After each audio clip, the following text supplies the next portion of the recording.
결혼 5주년 기념일을 앞둔 평범한 화요일 저녁이었다. 나는 꼼꼼한 성격 탓에 5년 전 우리가 처음 만났던 날부터 지금까지의 모든 기념일을 달력에 꼼꼼히 기록하고 준비해왔다.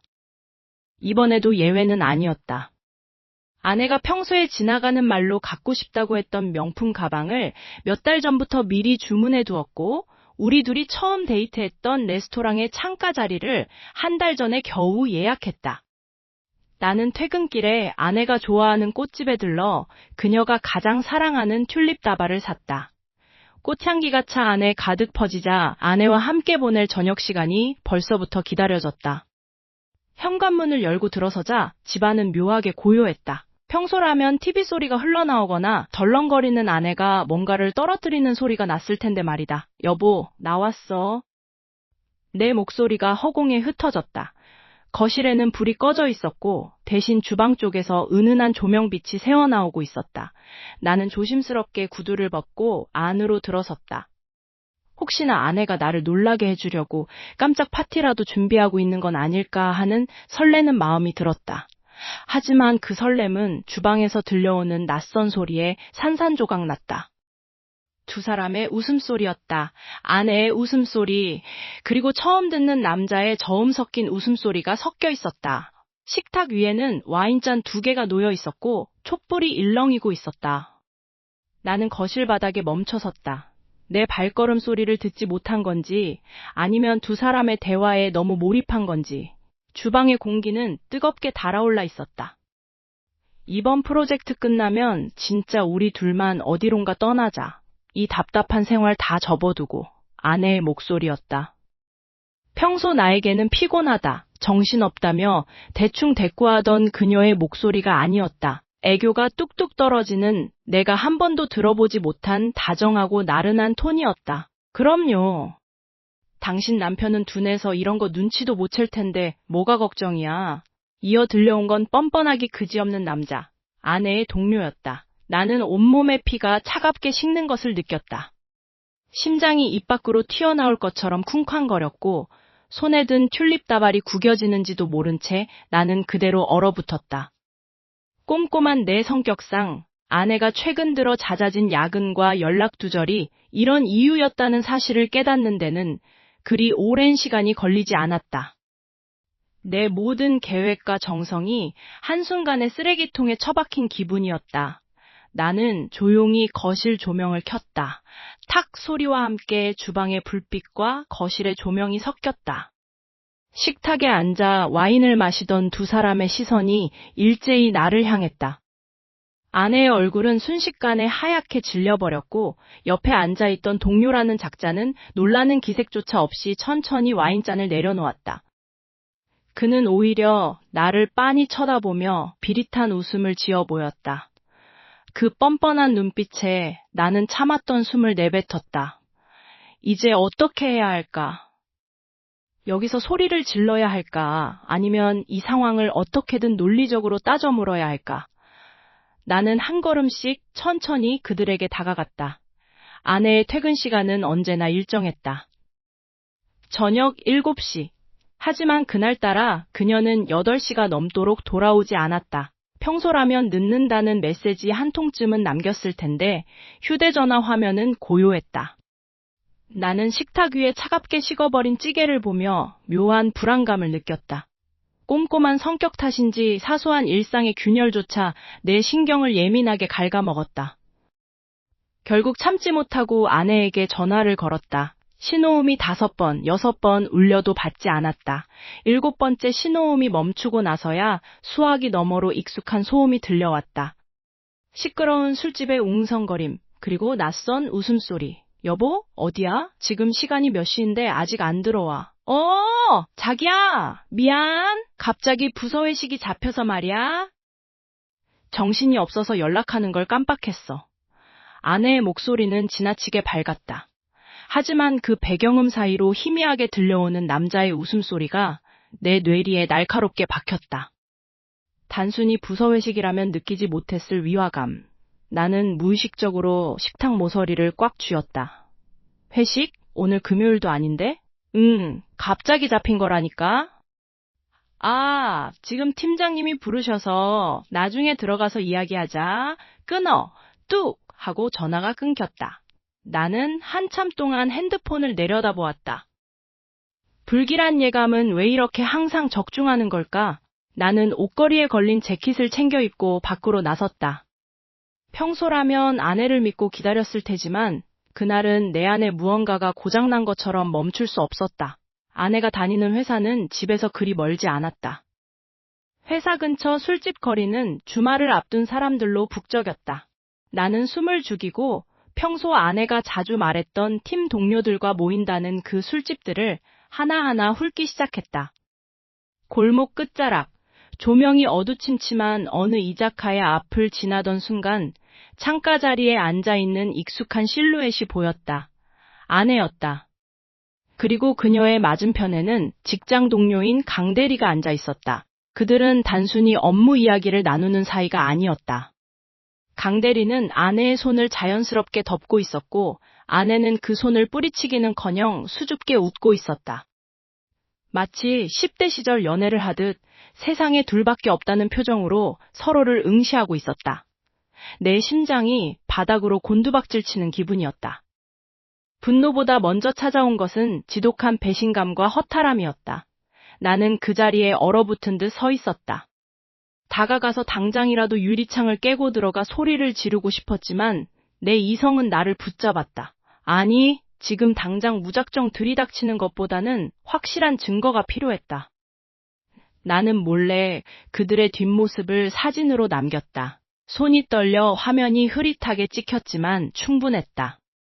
그들이 술잔을 기울이며 서로의 얼굴을 가까이 밀착하는 모습을 지켜보는 매 순간이 지옥 같았다. 아내가 그렇게나 뻔뻔하게 거짓말을 하며 나를 속이고 있었다는 사실이 뼈저리게 아팠다. 잠시 후 아내가 가방을 챙겨 자리에서 일어났다. 강대리가 따라 일어나며 아내의 허리를 가볍게 감쌌다. 아내는 거부하지 않았다. 그들은 출구로 향했고 나는 서둘러 근처 기둥 뒤로 몸을 숨겼다. 등 뒤에서 식은땀이 흘렀다. 그들이 내 옆을 스쳐 지나갔다. 오늘 진짜 즐거웠어. 남편 눈치 안 봐도 되니까 너무 좋다. 아내의 목소리가 바람을 타고 내 귓가에 선명하게 꽂혔다. 나는 입술을 꽉 깨물어 비명을 삼켰다. 그들이 멀어지는 뒷모습을 보며 나는 핸드폰을 열었다. 그리고 강대리의 프로필 사진을 다시 한번 확인했다. 아까 가게 안에서 보았던 너무나도 뻔뻔한 그 미소. 그들이 택시를 잡으려는 순간 나는 휴대폰을 들고 망설임 없이 그들을 향해 발을 내디뎠다. 뒤에서 그들의 이름을 부르려는 찰나, 강대리가 갑자기 멈춰서서 내 쪽을 돌아보았다. 마치 내가 거기 있다는 걸 처음부터 알고 있었다는 듯이 그가 아주 느릿하게 입꼬리를 올리며 비웃음을 지었다. 여보, 지금 뭐 하는 거야? 등 뒤에서 들려온 차가운 목소리. 아내였다.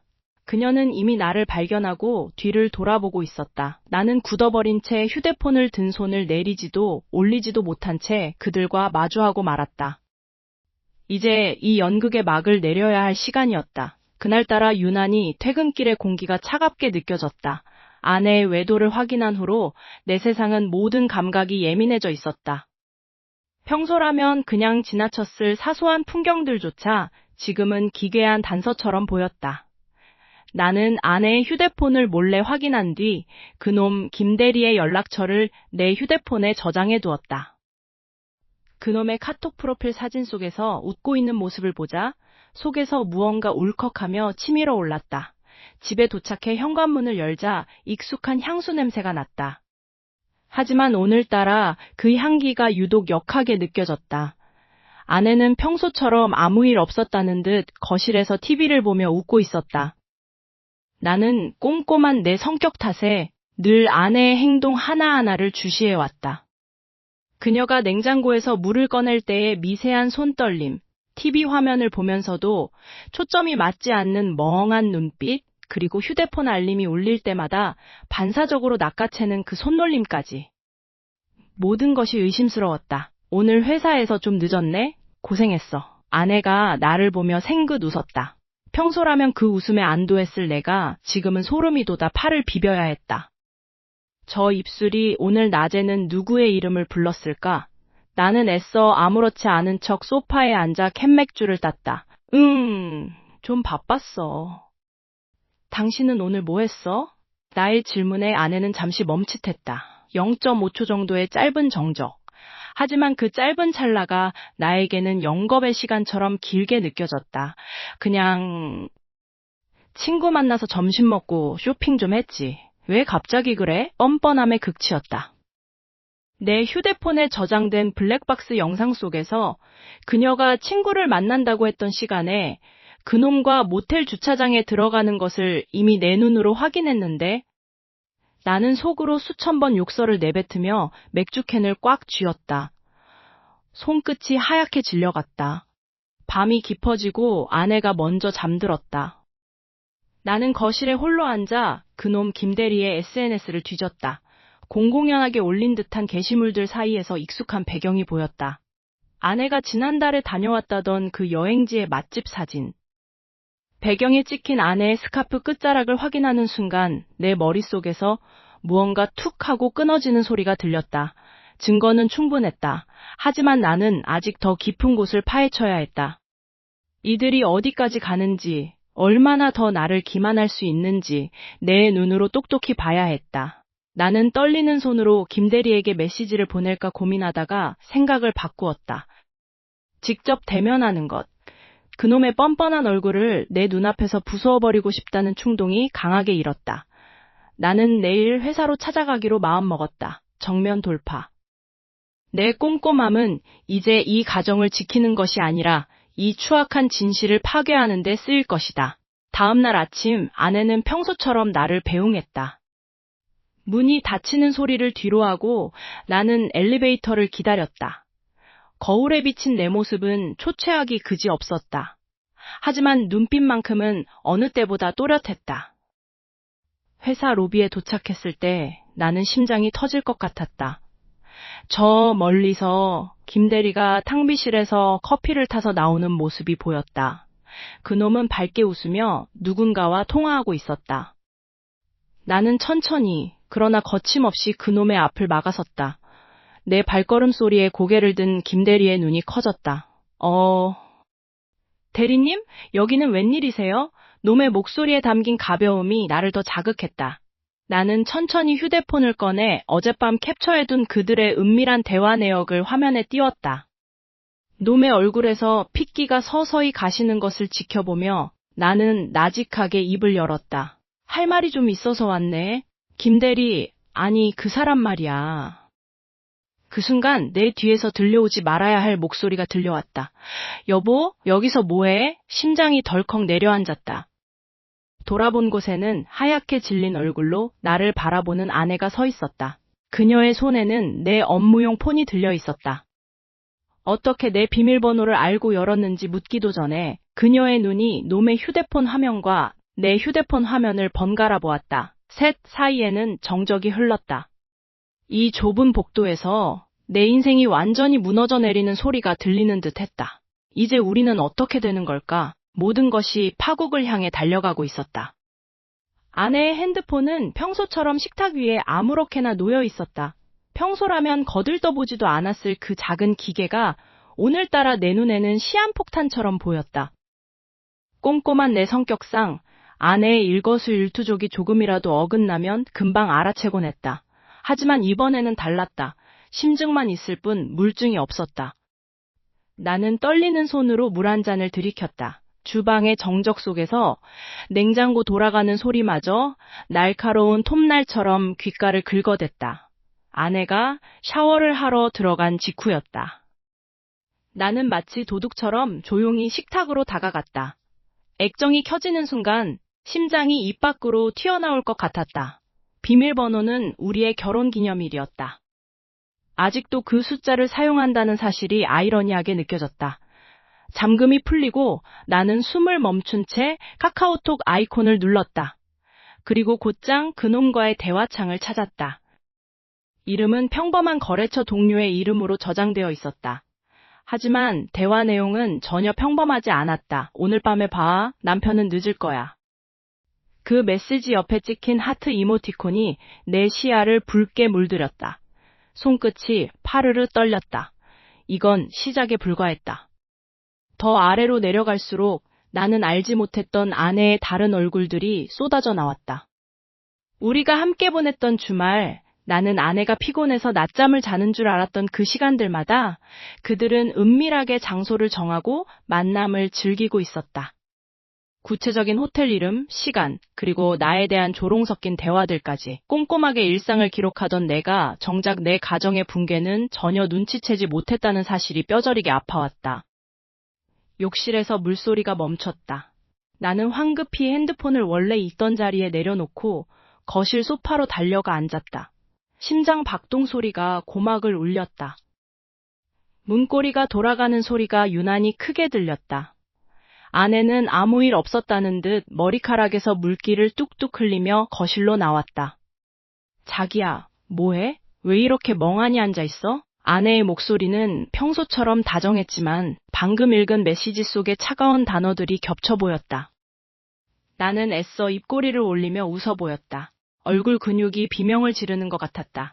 아니, 그냥 오늘 좀 피곤해서. 그래? 얼른 들어가서 자. 고생했어. 아내는 내 뺨에 가볍게 입을 맞추고는 침실로 향했다. 나는 그 뒷모습을 보며 주먹을 꽉 쥐었다. 손톱이 손바닥을 파고들었다. 나는 알고 있다. 오늘 밤 아내가 동창회라고 말하며 나갈 곳이 어디인지. 나는 떨리는 손으로 가방 안에서 작은 위치 추적기를 꺼냈다. 그리고 결심했다. 오늘 밤 나는 그들의 가장 완벽하고 파렴치한 현장을 내 두 눈으로 직접 확인하기로 했다. 현관문이 닫히는 소리가 들렸다. 그 소리가 마치 우리 관계가 완전히 끝났음을 알리는 종소리처럼 느껴졌다. 나는 외투를 챙겨 입고 조용히 집을 나섰다. 어둠이 깔린 거리, 차가운 밤 공기가 내 뺨을 스쳤다. 시동을 걸고 아내의 차가 출발하는 것을 멀찍이서 지켜봤다. 핸들을 잡은 내 손이 하얗게 질려 있었다. 골목을 돌아나가는 아내의 차를 따라가며 나는 차가운 미소를 지었다. 이제 모든 가면을 벗겨버릴 시간이었다. 그런데 아내의 차가 향한 곳은 평소 그놈과 만난다고 추측했던 호텔이 아니었다. 차는 익숙한 우리 동네의 외진 골목, 낡은 창고 건물이 즐비한 곳으로 들어섰다. 이상했다. 분명히 그곳은 아무도 찾지 않는 버려진 공장지대였다. 갑자기 아내의 차가 멈춰섰고 잠시 후 검은색 세단 한 대가 옆에 나란히 주차되었다. 나는 심호흡을 하며 차에서 내렸다. 그런데 검은색 세단에서 내린 사람은 동료가 아니었다. 뒷좌석에서 내린 또 다른 인물. 그 실루엣을 본 순간 내 머릿속이 하얗게 멈춰버렸다. 그는 내가 절대 여기서 마주칠 리 없다고 생각했던 바로 내 형이었다. 퇴근길 지독한 비가 쏟아지는 날이었다. 차창을 때리는 빗소리가 마치 내 마음속에서 울리는 경고음처럼 들렸다. 나는 핸들을 잡은 손에 힘을 꽉 줬다. 오늘 아침 아내의 가방 깊숙한 곳에서 우연히 발견한 호텔 영수증 한 장이 내 일상을 완전히 난도질해 놓은 상태였다. 평소 꼼꼼한 성격 탓에 작은 것도 놓치지 않으려 애쓰던 나였지만 막상 아내의 배신을 눈앞에서 마주하니 억장이 무너지는 기분이었다. 부주의함이라는 단어 하나로 포장하기엔 너무나 치밀했던 그들의 관계를 이제는 끝내야 한다는 생각뿐이었다. 집 앞에 도착했을 때 현관문 너머로 낯선 웃음소리가 새어나왔다. 아내의 웃음소리였다. 평소 나에게는 보여주지 않던 낮고 간드러지는 웃음. 심장이 덜컥 내려앉았다. 조심스럽게 현관문을 열고 들어서자 거실에는 아내와 내 회사 동료인 김대리가 나란히 앉아 와인을 마시고 있었다. 내 집, 내 거실, 그리고 내가 가장 아끼던 소파 위에서. 그들은 내가 돌아온 것을 전혀 예상하지 못한 듯했다. 김대리는 당황한 기색도 없이 그저 뻔뻔하게 와인잔을 내려놓으며 나를 쳐다봤다. 아내는 얼굴이 창백하게 질려 자리에서 벌떡 일어났다. 여보, 이게 다 설명할 수 있어. 뻔한 변명, 뻔한 상황. 나는 헛웃음이 터져 나왔다. 꼼꼼했던 내가 왜 그동안 이들의 관계를 눈치채지 못했을까? 아니, 어쩌면 알고 싶지 않았던 것일지도 모른다. 설명? 무슨 설명을 듣고 싶겠어. 이미 다 봤는데. 내 목소리는 생각보다 차분했다. 김대리는 소파에 비스듬히 기대어 앉아 나를 비웃듯 쳐다봤다. 마치 이 상황 자체가 재미있다는 듯한 그 오만한 태도가 혈압을 올렸다. 형, 이제 적당히 좀 하시죠. 솔직히 누나도 힘들었을 거예요. 형처럼 매사 깐깐하고 숨막히는 사람이랑 사는 게 얼마나 지옥 같은지 알아? 그의 입에서 나온 말들은 비수처럼 가슴에 꽂혔다. 나는 천천히 그들에게 다가갔다. 테이블 위에 놓인 와인잔을 집어들어 거칠게 바닥에 던졌다. 경쾌한 파열음이 거실을 가득 채웠다. 아내는 비명을 지르며 뒷걸음질 쳤고 김대리는 그제야 자리에서 일어나 나를 노려봤다. 너 지금 뭐 하는 거야? 그의 뻔뻔한 말투에 나는 이성을 잃을 뻔했다. 나는 주머니에서 아침에 챙겨두었던 그 호텔 영수증을 꺼내 김대리의 얼굴 앞에 던졌다.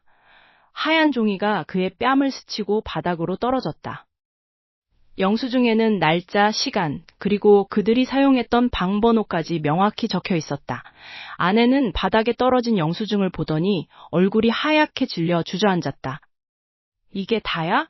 아니, 시작일 뿐이야. 나는 내 휴대폰을 꺼내 녹음 버튼을 눌렀다. 그들이 내뱉는 모든 변명과 가증스러운 태도를 하나도 빠짐없이 기록해야 했다.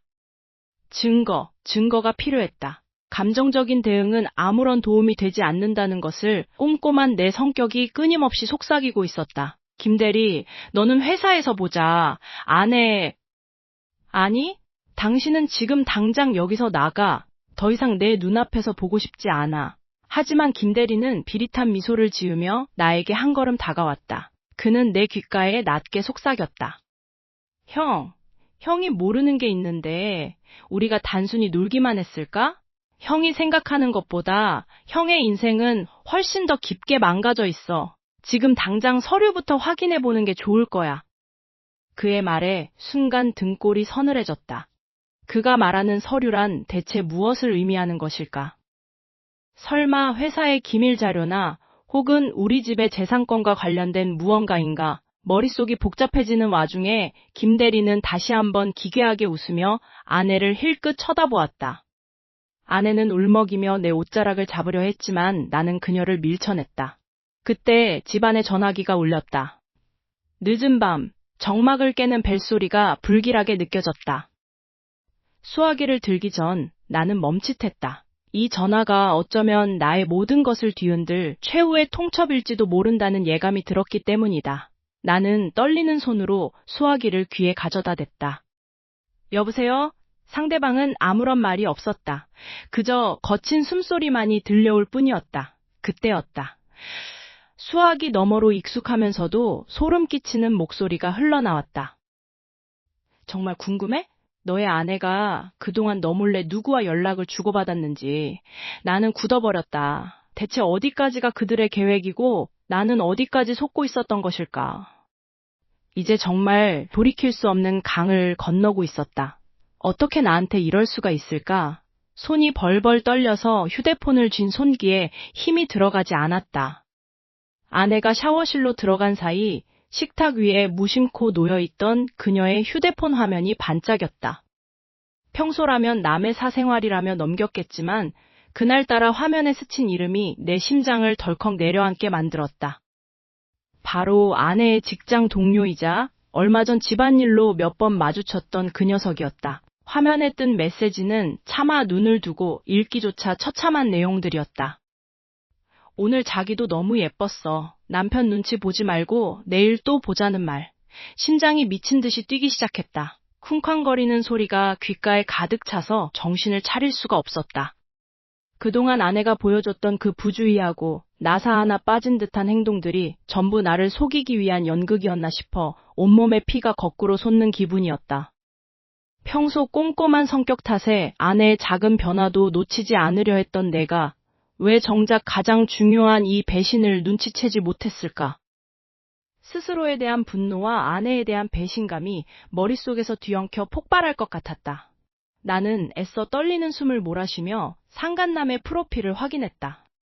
그 뻔뻔한 얼굴이 화면 가득 차오르자 주먹이 부르르 떨렸다. 나와 마주쳤을 때도 아무렇지 않게 고개를 숙이며 인사를 건넸던 그 가식적인 미소가 떠올라 구역질이 났다.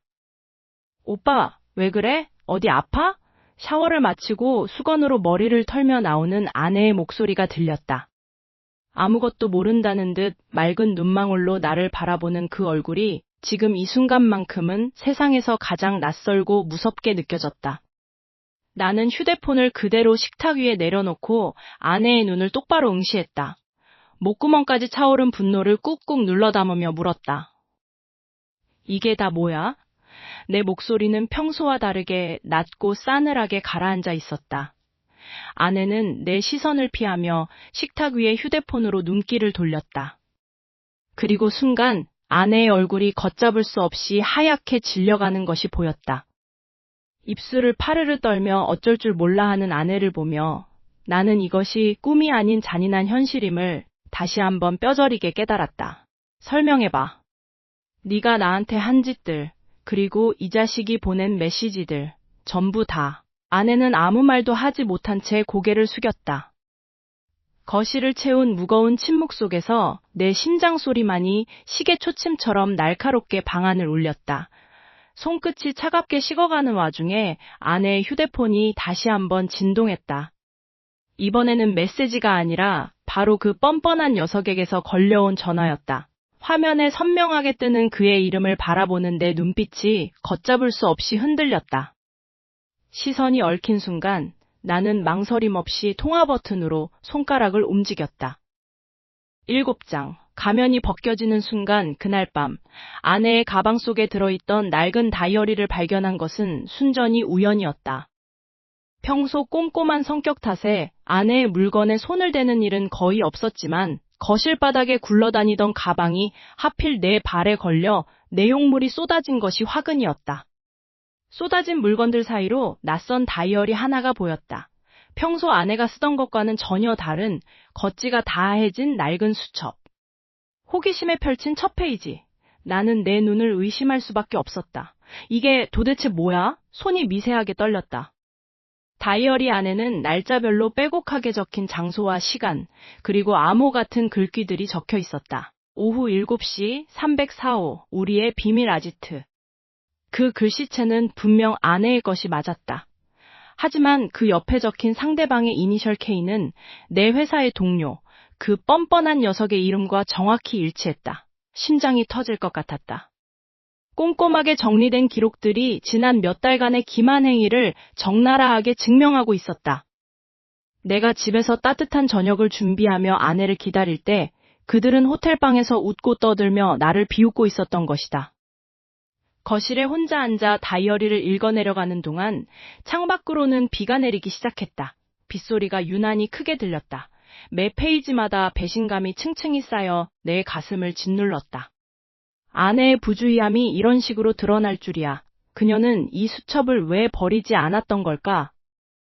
아니, 어쩌면 그녀는 내 꼼꼼함을 너무나 잘 알고 있었기에 오히려 이런 곳에 숨겨두면 내가 절대 의심하지 않을 것이라 믿었던 것일지도 모른다. 그 오만함이 나를 더 분노케 했다. 또, 현관문에서 인기척이 들렸다. 아내가 돌아온 것이다. 나는 급히 다이어리를 덮고 식탁 위에 올려두었다. 떨리는 숨을 고르며 소파에 몸을 묻었다. 잠시 후 도어락이 풀리고 익숙한 그녀의 발소리가 거실로 이어졌다. 어머 여보? 불도 안 켜고 뭐해? 평소와 다름없는 밝은 목소리. 그 목소리가 이제는 칼날처럼 내 고막을 찔렀다. 나는 천천히 자리에서 일어나 식탁 쪽을 바라보았다. 식탁 위에는 그 다이어리가 놓여 있었다. 아내의 시선이 자연스럽게 식탁 위로 향했다. 그녀의 눈동자가 흔들리는 것이 보였다. 찰나의 순간, 그녀의 얼굴에서 생기가 사라지고 창백한 공포가 번져나갔다. 그거 뭐야? 아내가 떨리는 목소리로 물었다. 나는 대답 대신 천천히 다이어리로 다가가 그것을 집어들었다. 그리고 그녀의 눈을 똑바로 쳐다보며 낮게 읊조렸다. 이거 내가 잃어버린 건 줄 알고 펴봤는데? 참 재밌는 내용이 많더라고. K씨랑은 언제부터였지? 그녀는 아무 말도 하지 못했다. 입술을 파르르 떨며 뒷걸음질을 쳤다. 그때 내 휴대폰이 요란하게 울렸다. 화면에는 동료 K의 이름이 떠 있었다.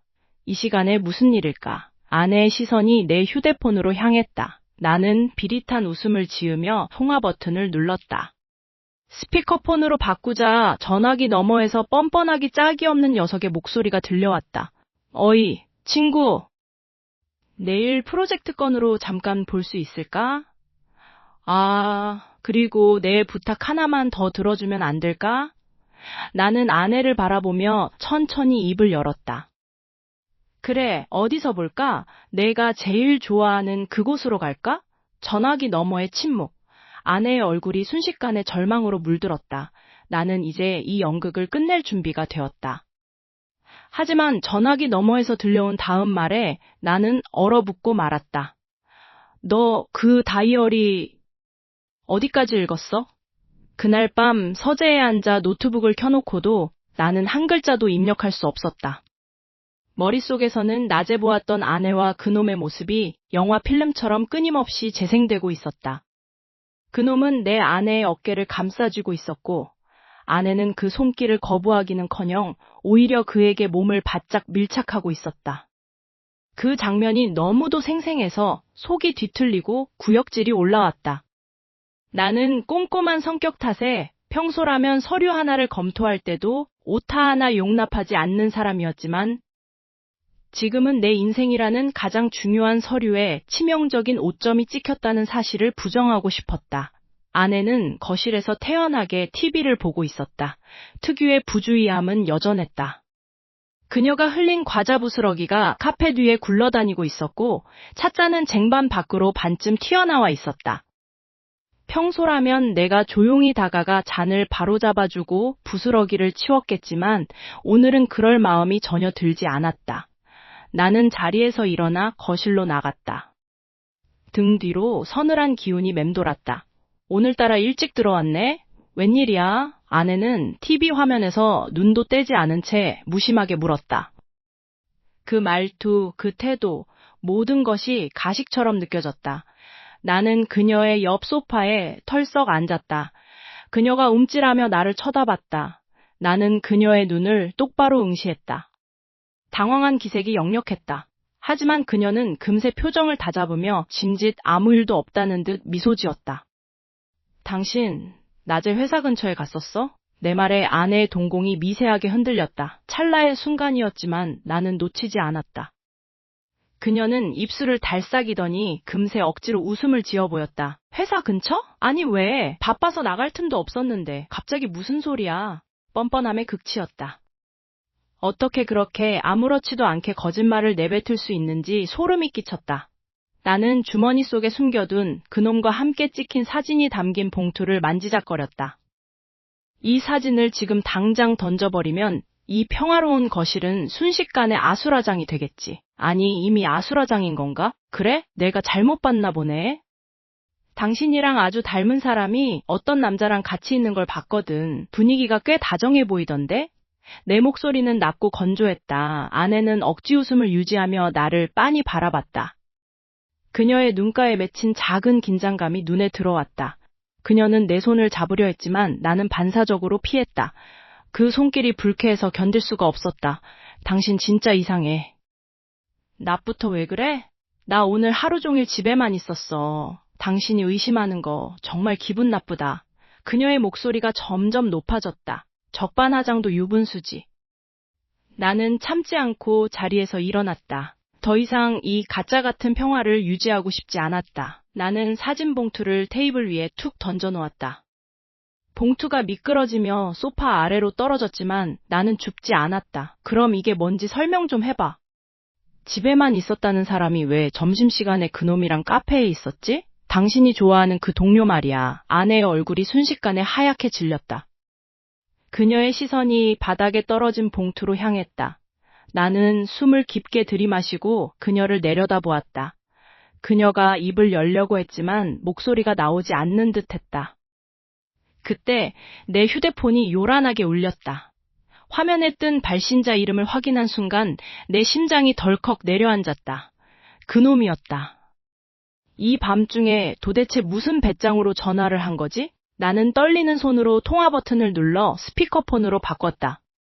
여보세요, 형님. 아직 안 주무셨습니까? 지금 당장 할 이야기가 좀 있는데 댁 앞으로 가도 되겠습니까? 마침내 법정의 육중한 문이 열리고 나는 그토록 기다려온 순간을 마주했다. 아내와 그놈이 나란히 앉아있는 모습은 더 이상 내게 분노조차 불러일으키지 않았다. 그저 낯설고 비참할 뿐이었다.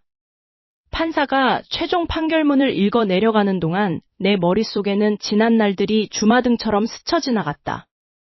꼼꼼하게 계획하고 정직하게 쌓아 올렸던 내 인생이 아내의 그 사소하고도 치명적인 부주의함과 거짓말로 인해 무너져 내린 시간들이었다.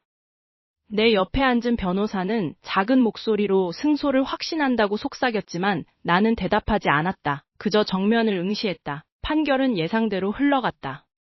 아내는 고개를 떨구었고 그 옆에 앉은 동료라는 작자는 여전히 믿을 수 없을 만큼 뻔뻔한 표정으로 헛기침을 하며 넥타이를 고쳐매고 있었다. 세상에 저렇게까지 철면피일 수 있을까?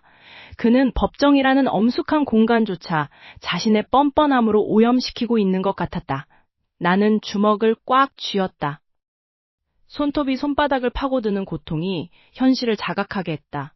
법정을 나오자마자 습한 여름 공기가 폐부 깊숙이 들어왔다. 아내가 나를 불러 세우려 했지만 나는 뒤도 돌아보지 않았다. 그녀의 목소리는 이제 내게 아무런 의미가 없는 소음일 뿐이었다. 나는 주차장으로 향하는 길에 멈춰섰다. 내 차 앞에 누군가 서 있었다. 바로 그놈, 동료였다. 그는 나를 보며 비릿한 미소를 지었다. 이봐, 너무 그러지 마. 어차피 끝난 일이잖아. 그의 목소리에는 일말의 죄책감도 없었다. 나는 그를 뚫어지게 쳐다보았다. 꼼꼼하게 준비했던 모든 증거가 그의 그 알량한 웃음 앞에 한낱 종이 조각처럼 느껴지는 순간이었다. 하지만 나는 알고 있었다. 이게 끝이 아니라는 것을. 나는 가방 안쪽 깊숙이 넣어둔 작은 USB를 손끝으로 더듬었다. 법정에는 제출하지 않았지만 만약 이 정보가 세상에 알려진다면 그의 인생은 물론 그가 그토록 지키고 싶어하는 모든 것이 어떻게 될지 그는 상상조차 못할 것이다. 나는 그에게 다가가 아주 낮은 목소리로 하지만 또렷하게 말했다. 끝난 건 당신들이 아니라 이제부터 시작되는 거야. 그는 내 말을 듣고 잠시 멈칫하더니 다시 비웃음을 흘렸다. 하지만 나는 보았다. 그의 눈동자가 아주 잠깐 미세하게 흔들리는 것을. 나는 그를 지나쳐 내 차에 올라탔다. 엔진 시동을 거는 손끝이 미세하게 떨렸다. 백미러로 본 아내는 여전히 그 자리에 서서 나를 멍하니 바라보고 있었다. 나는 핸들을 잡고 생각했다. 법의 심판은 내려졌지만 내 마음속의 복수는 이제 막 일막을 올렸을 뿐이라고. 하지만 그때였다. 차 시동을 걸자마자 대시보드 위에 놓인 스마트폰이 요란하게 울렸다. 발신자 제한 표시. 나는 의아한 마음으로 전화를 받았다. 수화기 너머로 들려오는 것은 사람이 아닌 기계적인 녹음 음성이었다. 당신이 찾던 진짜 배우를 알고 싶지 않나? 심장이 덜컥 내려앉았다. 지금까지의 일들이 내가 알던 모든 것이 누군가에 의해 완벽하게 설계된 각본이었다면? 나는 차를 멈추고 멍하니 휴대폰을 내려다보았다. 아내와 그놈의 뒤에 내가 전혀 예상하지 못한 또 다른 누군가가 숨어 있었다는 사실이 뇌리를 스쳤다. 이게 대체 무슨 상황이지? 나는 숨을 헐떡이며 주변을 둘러보았다.